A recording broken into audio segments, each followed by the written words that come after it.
Mbah, negara kita ke depannya gimana ya? Kok kayaknya nggak baik-baik aja. Cucuku, bahkan bola ajaib ini mengatakan bahwa negara ini sudah tidak baik-baik saja. Terus gimana tuh? Jujur saja, Mbah pusing. Bentar cucuku, barusan ini Syahroni ketemu di bola ajaib. Bentar ya, bentar. Loh, apa ini? Kok malah main dukun?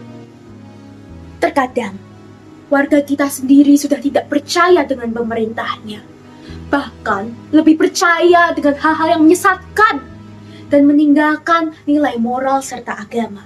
Perkenalkan, saya Victoria Lauren Santoso dari fraksi Keimanan.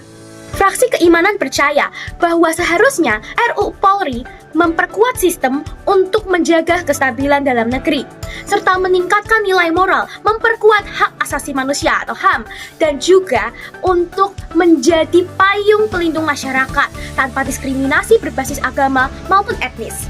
Lahirnya RUU Polri memicu pro dan kontra dari masyarakat, karena wewenang polisi diperluas di berbagai bidang tanpa batasan yang jelas. Terlebih, pada tahun 2024 terdapat 663 laporan mengenai polisi yang melanggar hak asasi manusia. Dan hal ini juga bisa kita lihat saat demonstrasi besar pada akhir Agustus sampai awal September, di mana Afwan Kurniawan dilindas oleh mobil brimob yang dikendarai polisi. Dalam RUU Polri, terdapat beberapa peraturan yang menimbulkan pro dan kontra, seperti kewenangan berlebih atas akses informasi dan izin untuk melakukan penyadapan yang diperlihatkan pada pasal 14 ayat 1 huruf O dan Q. Masyarakat khawatir kekuasaan ini akan disalahgunakan untuk membungkam mereka yang melakukan demokrasi, mereka yang mengkritik pemerintah. Selanjutnya, terjadi tumpang tindih antar lembaga yang ditunjukkan pada RUU Polri pasal 16A. Terjadi tumpang tindih antara lembaga Polri dan juga BIN dan juga BSSN. Selanjutnya juga ada penambahan masa jabatan.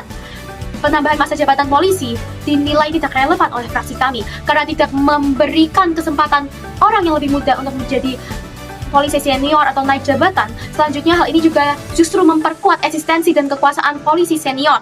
Selanjutnya ada penetapan tersangka tanpa indikasi atau bukti yang jelas sehingga menurunkan akuntabilitas polisi dan juga hak asasi manusia.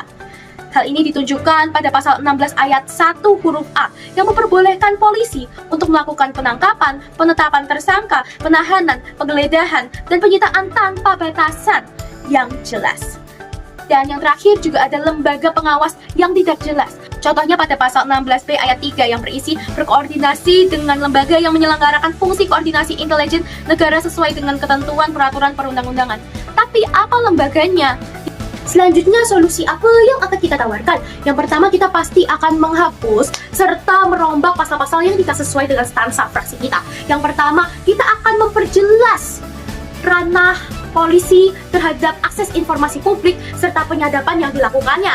Kedua, kita akan memperjelas juga tumpang tindih antar lembaga polisi dengan BSSN dan juga BIN.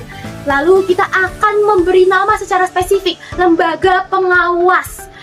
Tidak hanya lembaga terkait atau lembaga badan individu, karena sejatinya di Indonesia tidak ada lembaga badan individu yang benar-benar kuat. Contohnya KPK. KPK diawasi oleh Dewan Pengawas, dan Dewan Pengawas merupakan orang-orang yang secara langsung dipilih oleh Presiden.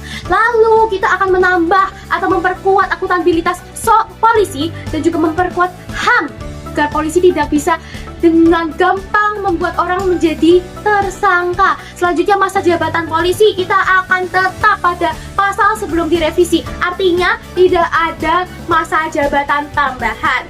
Pada kesimpulannya, pilihlah fraksi Keimanan karena kami mengutamakan moral dan etika dan kami takut berbuat dosa. Terima kasih.